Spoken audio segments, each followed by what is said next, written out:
G'day guys, and today I thought I'd show you all what I've been up to in the garden, hopefully inspire a few people and that sort of thing, because growing your own food is really cool. And down here in Australia, we're just in the last month of winter, so almost into spring, and things are really going to start picking up then. So I've been rushing out a few things in the meantime. The big news is that I've constructed a compost bin for myself. Now, for the longest time, essentially what I was doing with my food scraps was just throwing them out, which is, just wasteful. That sort of stuff either would end up in landfill or in some sort of enormous compost bin at the local tip, depending on the tip, of course. But I decided to compost something myself, so I can save myself a bit of money in the future with my own compost and that sort of thing. I also have a worm farm as well, so in this way I can basically avoid going out and buying fertilizers and that sort of thing, which is cool. Saves a bit of cash and just a bit more self-sufficient, which is cool. So like most of the things I built, I have built this out of recycled pallet wood. So I snagged a couple of these from work that were going out in the tip, and my sort of design, which I looked up on the internet, was essentially 4 of these squares stacked up on wooden uprights, as you can see here. I did the usual process for pulling the pallets apart, which was using a crowbar and a hammer, and I've just put these together with screws.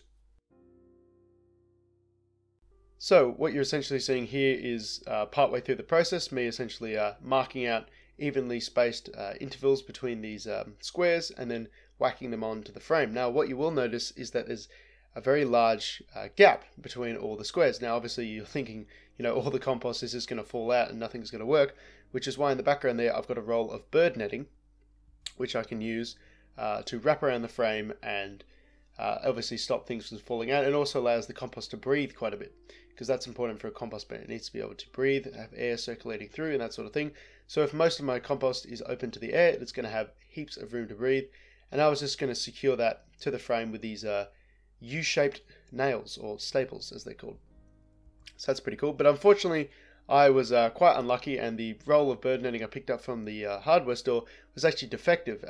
It was a couple 100 millimeters short actually, and as you can see it looks like it's been sheared or something in these photos, so I'm not too sure what happened there. It was about 500 mil too short, so I had to go back and get a new one. And in the meantime I was thinking about the way I'd put my squares together and that sort of thing. I'd only actually used 1 screw for each join this time, and obviously that's not the most secure thing in the world, and I was cutting corners. I should have used 2, but I decided to test something out. When I was at work, I work in a workshop. I'm a machinist, or an apprentice machinist I should say. I use some of my spare time to knock up a few little brackets, just cut out of scrap mild steel and that sort of thing. As you can see, it's a very rushed and hodge job, because clearly those holes are not sanded, things aren't marked out, there's rough cut marks, it's all a mess, but I just wanted to see how well these things could work and how easily I could make them, and they worked a treat. I was able to whack them in the corners, and now I'm getting no rotation between my my bits of timbers at angle, which is really cool. So once I acquired myself another set of bird netting, I went and wrapped that all around, hammered in the staples, and there you go. You can see the compost bin in action right here. So I did, again, just looking stuff up on the internet, because a lot of people like me are interested in gardening, and they know a whole lot more than me, so there are tons of information on the internet. So I reminded myself how to stack a compost bin, and this one was actually a lot bigger than I thought. Now it's about 1 meter tall, which is 3 feet I think, and it's 500 mils wide on each side. So it was a lot bigger than I thought, and all the stuff I'd gathered up to throw in there only actually got up to about halfway, which may not be a bad thing, because as I keep adding food scraps to it, it'll keep getting higher and higher, and cleaning out the chook coop and that sort of thing. So room to expand is not a bad thing. You can also see in this photo one of my lettuce box has been covered up because one of the chickens has decided it likes to eat lettuce, and I only caught her after she'd nibbled my best one, which is very unfortunate. Something I've had to do for the rest of my plants as well, and that's one of the next projects I'm going to get into, is figuring out how to chicken-proof my my vegetables. So there we are. We can see the compost bin in action, throwing out some food scraps from my roommate just there. Now another cool thing that I did a while back, and I was going to make a video on this individually, but I figured I'd roll it up into the compost bin, is I actually managed to construct myself a hoe at work from, again, leftover scrap steel and that sort of thing.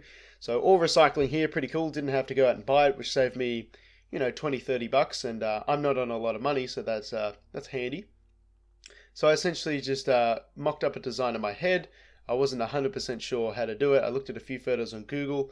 I noticed that the hoe, the actual cutting bit, the cutting edge has an angle to it, so I hammered these few bits of round bar into an angle a little bit so I could have that down. I sharpened it up, I welded it all down, and it works a treat. I was worried it wasn't going to be sharp enough, but you know, we're not dealing with the most secure dirt in any backyard, so I was able to use it to rip up a section of the backyard in the background of this image here, where those two wooden boxes are. That's again more raised beds for snow peas, broccoli, and spinach. So that's pretty cool. And this whole area in front of the chicken coop, because it gets a lot of sun, I want to go ahead and rip that up as well. So that's probably the next step in the garden. And I'm going to get more snow peas on the go there, and some of my spring crop, which is all just sitting away in the drawers at the moment because it's a little too cold and windy for spring crops at the moment. I thought the Australian spring would, or the Australian winter I should say, would not be so harsh to spring crop, but apparently it is. So yeah, all those cucumbers I tried to plant failed, all the carrots failed, the sunflowers died. It was it was all a bit of a mess, but that's part of the learning curve here, which is a cool thing in itself, because now I can tell everyone else, my friends, my family, and all of you listening, and now you're probably going to not make that mistake if you live in Australia, that is. So that's about all I have to share with you today, just a few little things that I've been working on.